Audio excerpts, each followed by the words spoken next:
सुखो बुद्धानं उपादो बुद्धं नमामि। सुखासद्धम्मदेशना धम्मं नमामि।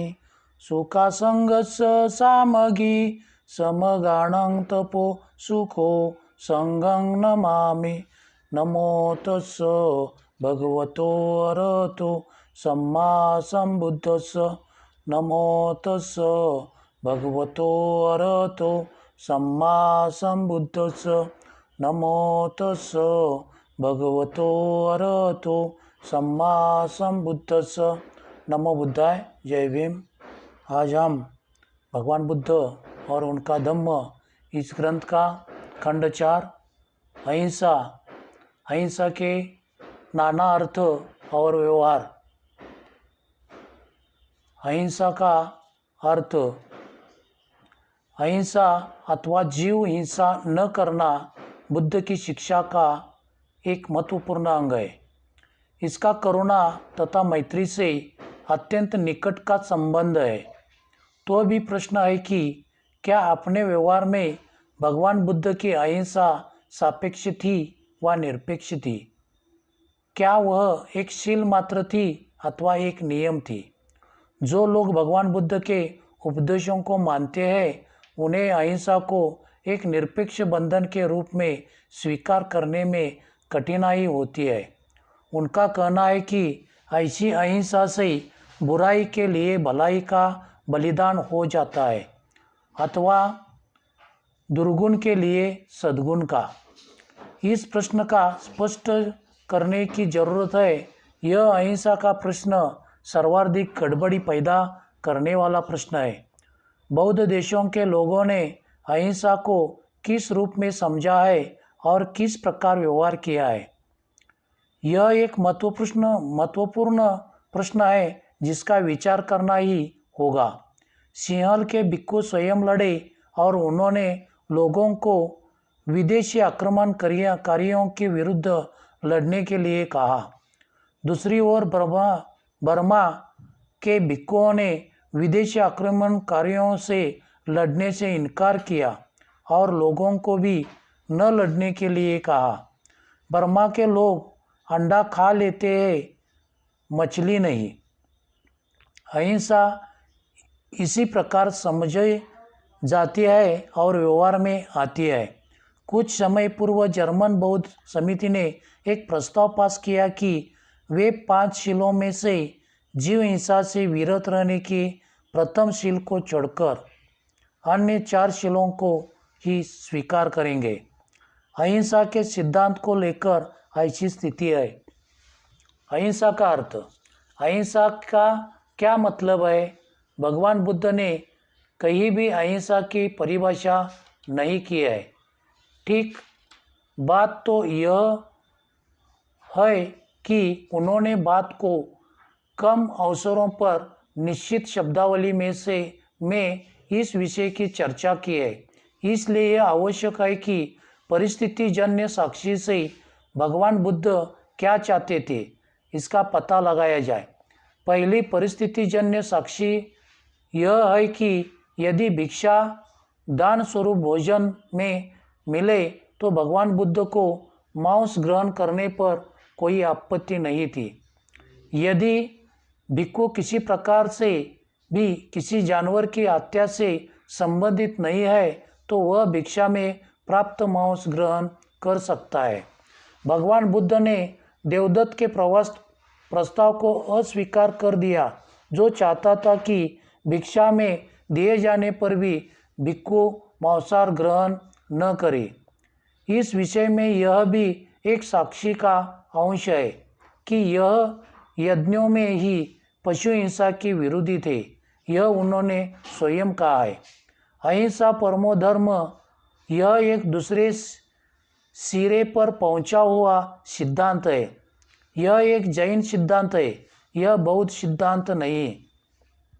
एक और साक्षी है जो परिस्थितिजन्य साक्षी की अपेक्षा सीधी साक्षी है और जो एक प्रकार के अहिंसा की परिभाषा ही है। उन्होंने कहा है, सबसे मैत्री करो ताकि तुम्हें किसी प्राणी को मारने की आवश्यकता न पड़े। यह अहिंसा के सिद्धांत के कहने का स्वीकारात्मक ढंग है। इससे ऐसा लगता है कि अहिंसा का बौद्ध सिद्धांत यह नहीं कहता कि मारो नहीं, बल्कि यह कहता है कि सभी प्राणियों में मैत्री रखो। उक्त कथनों के प्रकाश में यह समझ सकना कठिन नहीं है कि अहिंसा से भगवान बुद्ध का क्या अभिप्राय था। यह एकदम स्पष्ट है कि भगवान बुद्ध जीव हत्या करने की चेतना और जीव हत्या करने की आवश्यकता में भेद करना चाहते थे। जहाँ जीव हत्या करने की आवश्यकता थी वहाँ उन्होंने जीव हत्या करना मना नहीं किया। उन्होंने वैसी जीव हत्या को मना किया जहाँ केवल जीव हत्या की चेतना है। इस तरह समझ लेने पर अहिंसा के बौद्ध सिद्धांत में कुछ गड़बड़ नहीं है। यह एक 16 आने पक्का स्थिर नैतिक सिद्धांत है जिसका हर किसी को आदर करना चाहिए। इसमें कोई संदेह नहीं कि उन्होंने इस बात का निर्णय व्यक्ति पर ही छोड़ दिया है कि जीव हत्या की आवश्यकता है व नहीं। व्यक्ति के अतिरिक्त और किस पर यह निर्णय छोड़ा भी जा सकता था। आदमी के पास प्रज्ञा है और उसे इसका उपयोग करना चाहिए। एक नैतिक आदमी पर यह भरोसा किया जा सकता है कि वह सही विभाजक रेखा खींचे सकेगा। ब्राह्मणी धर्म में जीव हिंसा करने की चेतना है। जैन धर्म में जीव हत्या न करने की चेतना है। भगवान बुद्ध का सिद्धांत उनके मध्य मार्ग के अनुरूप है। इसी बात को दूसरे शब्दों में कहा जाए तो भगवान बुद्ध ने शील और विनय नियम में भेद किया है। उन्होंने अहिंसा को नियम नहीं बनाया, उन्होंने इसे जीवन का एक पथ माना है। इसमें कोई संदेह नहीं कि ऐसा करके भगवान बुद्ध ने बड़ी प्रज्ञा सहमत बात की है। एक शील तुम्हें मनुष्य को कार्य करने के लिए स्वतंत्र छोड़ता है, एक नियम स्वतंत्र नहीं छोड़ता। या तो तुम नियम को तोड़ते हो या नियम तुम्हें तोड़ डालता है। संसरण आत्मा का एक शरीर से दूसरे शरीर में जाना। भगवान बुद्ध ने पुनर्जन्म की देशना की है, किंतु भगवान बुद्ध ने यह भी कहा है कि संसरण नहीं है। ऐसे लोगों की कमी नहीं थी जो भगवान बुद्ध पर यह दोषारोपण करते थे कि वे दो परस्पर विरोधी सिद्धांतों की देशना करते हैं। आलोचक प्रश्न करते थे कि बिना संसरण के पुनर्जन्म हो ही कैसे सकता है। वे कहते थे कि यह बिना संसरण के पुनर्जन्म की बात है, भला क्या कभी यह संभव है। इसमें कहीं कुछ भी विरोध नहीं है। बिना संसरण के पुनर्जन्म हो सकता है। राजा मिलिंद के प्रश्नों के उत्तर में भदंत नागसेन ने इसे अच्छी तरह समझा दिया है। बैक्टीरिया नरेश मिलिंद ने स्थविर नागसेन से प्रश्न किया, क्या भगवान बुद्ध पुनर्जन्म संसरण मानते थे? स्थविर नागसेन का उत्तर था हाँ। तो क्या इसमें परस्पर विरोध नहीं? बनते नागसेन ने कहा नहीं। क्या बिना आत्मा के पुनर्जन्म संभव है? राजा मिलिंद ने सवाल पूछा। स्थविर नागसेन बोले हाँ, ऐसा निश्चय से हो सकता है। कृपया समझाइए कि यह कैसे हो सकता है? राजा मिलिंद ने कहा। राजा बोला, बनते नागसेन, जहाँ संसरण नहीं है क्या वहाँ पुनर्जन्म हो सकता है? हाँ, हो सकता है।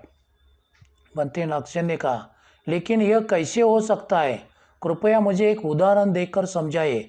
राजा मिलिंद ने कहा, राजन, यदि एक आदमी एक दीपक से दूसरा दीपक जलाए तो क्या यह कहा जाएगा कि एक संसरण दूसरी जगह हो गया? भिक्खु नागसेन ने कहा, निश्चय से नहीं। राजा मिलिंद ने कहा, राजन, इसी प्रकार बिना संसरण के पुनर्जन्म होता है। भिक्खु नागसेन ने कहा, मुझे एक और उदाहरण दीजिए।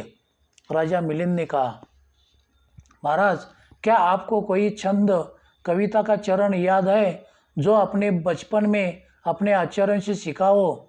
भिक्खु नक्शन ने कहा, हाँ मुझे याद है, राजा मिलिंद ने कहा। तो क्या वह छंद आपके आचार्य के मुंह में से निकलकर आपके मुंह में आया? निश्चय से नहीं, राजा मिलिंद ने कहा। राजन, इसी प्रकार बिना संसरण से पुनर्जन्म होता है, भिक्खु नक्शन ने कहा। बनते नक्शन, बहुत अच्छा, राजा मिलिंद ने कहा।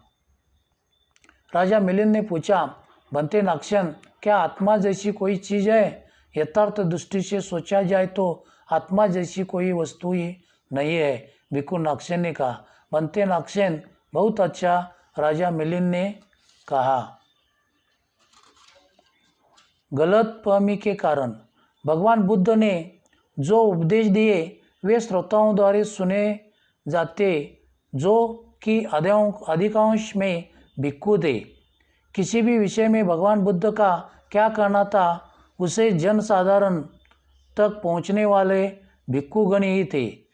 लेखन कला अभी विकसित नहीं हुई थी। जो कुछ सुनते थे वह भिक्खुओं को कंठ कर लेना होता था। प्रत्येक भिक्खु जो वह सुनता था उसे कंठ करने की चिंता न करता था। लेकिन कुछ भिक्खु थे, उन्होंने कंठस्थ करना अपना काम ही बना लिया था। वे बानक कहलाते थे। पाली त्रिपिटक और उसकी अट्टकथाचार्य समुद्र की तरह विशाल है। उन्हें कंठस्थ कर सकना सचमुच एक बड़ी असाधारण बात थी। एक से अधिक बार ऐसा हुआ है कि भगवान बुद्ध ने जो कुछ कहा उसकी रिपोर्ट की बात उन तक पहुंची थी। भगवान बुद्ध के जीवन काल में ही कई बार उनके वचनों की गलत रिपोर्ट की बात उन तक पहुंची थी। उदाहरण के तौर पर ऐसे 5 अवसरों को उल्लेख किया जा सकता है। एक उल्लेख तो अलगद दुपम सूत में आया है, दूसरा महाकम्म विभंग सूत में, तीसरा कन्नतलक सूत में, चौथा महातन संखय सूत में और पांचवा जीवक सूतक में। शायद इस तरह के और भी अनेक अवसर आए हो जब तथागत के वचनों के ठीक रिपोर्ट न हुई हो, क्योंकि हम देखते हैं कि भिक्षु भी भगवान बुद्ध के पास गए हैं और प्रश्न किया है कि भगवान, ऐसी परिस्थिति में हमें क्या करना चाहिए? कर्म और पुनर्जन्म के बारे में जब जब गलत रिपोर्ट हुई है उसके अनेक अवसर है। इन सिद्धांतों को ब्राह्मणी धर्म में भी स्थान प्राप्त है। इसलिए बालकों के लिए अपेक्षाकृत सुगम था कि वह बौद्ध धर्म में ब्राह्मणी धर्म की भी खिचड़ी पका दे। इसीलिए पाली त्रिपिटक में भी जो बुद्ध वचन करके माना गया है उसे भी बुद्ध वचन स्वीकार करने में बड़ी सावधान की आवश्यकता है। लेकिन इसकी एक कसौटी विद्यमान है। भगवान बुद्ध के बारे में एक बात बड़ी ही विश्वास के साथ कही जा सकती है, वे कुछ नहीं थी। यदि उनका कथन बुद्धिसंगत तर्कसंगत नहीं होता था, दूसरी बातों का यथा योग्य मूल्यांकन करते हुए यह बात कही जा सकती है कि जो बात बुद्धिसंगत है, जो बात तर्कसंगत है, वह बुद्ध वचन है। दूसरी बात यह है कि भगवान बुद्ध ने कभी ऐसी बेकार की चर्चा में नहीं पड़ना चाहा जिसका आदमी के कल्याण से कोई संबंध न हो। इसलिए कोई भी ऐसी बात जिसका आदमी के कल्याण से कोई संबंध नहीं, यदि भगवान बुद्ध के सिर मढ़ी जाती है तो उसे बुद्ध वचन नहीं स्वीकार किया जा सकता। एक तीसरी कसौटी भी है, यह कि भगवान बुद्ध ने सभी विषयों को 2 वर्गों में विभक्त रखा था। ऐसे विषय जिनके बारे में वे निश्चित थे और ऐसे विषय जिनके बारे में वे निश्चित नहीं थे। जो विषय पहली श्रेणी में आते हैं उनके बारे में उन्होंने अपने विचार निश्चयात्मक रूप से और अंतिम रूप से व्यक्त किए हैं। जो विषय दूसरी श्रेणी में आते हैं उनके बारे में उन्होंने अपनी राय भर व्यक्त कर दी है, लेकिन उनके वे विचार ऐसे ही जो बदल भी सकते हैं। जिन 3 प्रश्नों के बारे में संदेह है और मतभेद है उनके बारे में यह निश्चित करने से पहले कि भगवान बुद्ध का निश्चित मत क्या था, यह आवश्यक है कि हम इन कसौटियों को न भूलें। सब पाप सकरणं कुशल सौपसंपदा सचितो परियोदपनं एतं बुद्धानं शासनं धम्मं चरे सुचरितं न तं दुचरितं चरे धम्मचारी सुखं सेति अस्मिन् लोके परिमिच न तावता धम्मधरो यावता बहुभासति योचे अपंपि सुतवान धम्मं कायेन पश्यति सवे धम्मधरो होति यो धम्मं न पमज्जति नति मे शरणं अय्य बुद्धो मे शरणं वर एतेन सज्ज वज्रेन होतु मे जय मंगलं नति मे शरणं अय्य धम्मो मे शरणं वर एतेन सज्ज वज्रेन होतु मे जय मंगलं नति मे शरणं अय्य संगो मे शरणं वर एतेन सज्ज वज्रेन होतु मे जय मंगलं नमो बुद्धाय नमो धम्माय नमो संघाय साधु साधु साधु नमो बुद्धाय जय Bhim. Discovery of Buddha in India आवडल्यास लाईक शेअर अँड सबस्क्राईब करा।